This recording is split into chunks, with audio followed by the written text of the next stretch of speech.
Robert cruise banner ছিলেন একজন সাধারণ বিজ্ঞানী, কিন্তু তার ভেতরে লুকিয়ে ছিল এক অসাধারণ শক্তি। এক ভয়ঙ্কর গামা রেডিয়েশন দুর্ঘটনার পর তার জীবন চিরতরে বদলে যায়। যখনই সে রেগে যায়, সে পররাউট হয় সবুজ দানব হালক।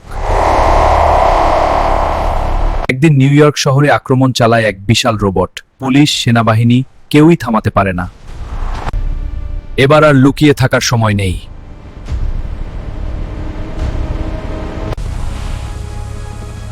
আর মুহূর্তেই হাল্ক হাল্ক গর্জে ওঠে।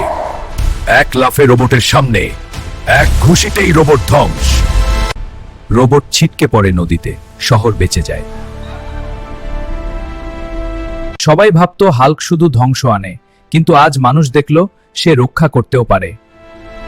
আমার রাগই আমার শক্তি, যদি আমি তাকে নিয়ন্ত্রণ করতে পারি। আমার রাগই আমার শক্তি। সেই দিন থেকে হালুম শুধু দানব নয়, সে হলো মহানুভব আখ্যার নাম।